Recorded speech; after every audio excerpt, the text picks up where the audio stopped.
Signature पुल टूटने से मचा हड़कंप, स्थानीय जनता काफी आक्रोश में। खबर है बद्रीनाथ हाईवे की। आपको बता दें कि रुद्रप्रयाग नारकोटा में निर्माणाधीन सिग्नेचर पुल टूटा, मचा हड़कंप। बता दें कि 66 करोड़ की लागत से बन रहा था। उत्तराखंड का पहला सिग्नेचर पुल पहले ही इसी निर्माणाधीन पुल में हुए हादसे में 2 मजदूरों की हो चुकी है मौत।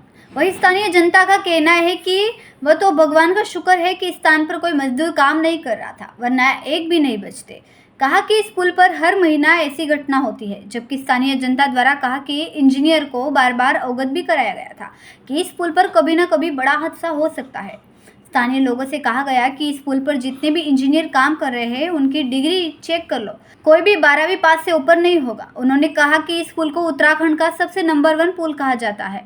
सरकार द्वारा इस पुल पर बहुत पैसे खर्च कर लिए गए हैं, लेकिन फिर भी इस पुल की स्थिति ऐसी बनी है। कहा कि सबसे घटिया काम इस पुल पर किया जा रहा है। विशेष बात यह है कि स्थानिक जनता ने कहा कि इस पुल के नीचे समस्त ग्रामवासियों का शिवालय का मंदिर है, लेकिन इस पुल के कारण भगवान शिव के शिवालय का मंदिर की स्थिति बहुत ही खराब हो गई है, जो कि गढ़वाल की पौराणिक परंपरा को ठेस पहुंचाने वाली बात है। ग्रामीणों ने बताया कि इस पुल के कारण भगवान शिव के शिवालय मंदिर की पूजा अर्चना भी नहीं की जाती है। इस घटना से स्थानीय जनता काफी आक्रोशित नजर आ रही है और उन्होंने सरकार से इस पुल पर काम कर रहे अधिकारियों के अच्छे तरीके से काम करने की मांग की है।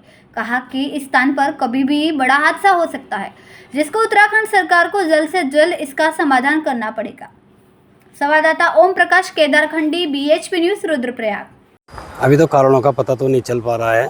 तो ये 4:15 की घटना है और जिसमें कि कम से कम 40 लेबर काम करते थे और जो भी किसी भी प्रकार की मतलब कैजुअल्टी या किसी प्रकार की किसी को भी कोई भी चोट वगैरह नहीं आई और सभी सुरक्षित हैं और पुल का जो एक हिस्सा था वही ढहा है। बताया जा रहा है कि वो जिस साइड टूटा है वो साइड कोई मजदूर काम भी कर रहे थे या नहीं कर रहे थे? उस साइड में मजदूर थे मगर वो उस समय काम नहीं कर रहे थे। इसी तरफ काम चल रहा था जी सर। और कुछ घटना के बारे में कुछ जानकारी है आपको? क्या कुछ है?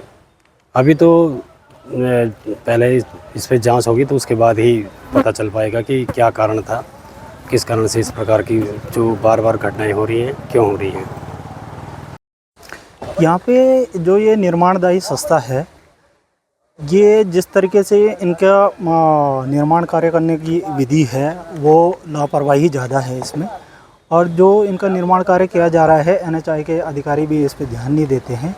और यहाँ जो ये पुल बन रहा है इसके ठीक नीचे शिवालय है। इन्होंने शिवालय में भी विगत 3 वर्षों से बड़ी गंदगी कर रखी है। इन्होंने शिवलिंग को भी मिट्टी से पूरा ढक दिया था, किसी तरीके से हमने सफाई की है।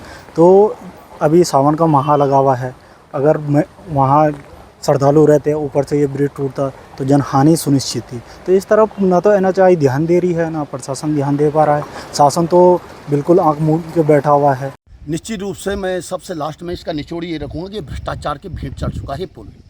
जिस प्रकार से पिछली बार भी RCC के द्वारा एक पहले पुल का स्ट्रक्चर जो ढांचा था वो टूट गया था, और अभी आप देखिए कि ज़मीन तो वैसे की वैसे रही, जो इन्होंने ढांचा बनाया था कहीं ना कहीं घटिया निर्माण सामग्री इसमें लगी है।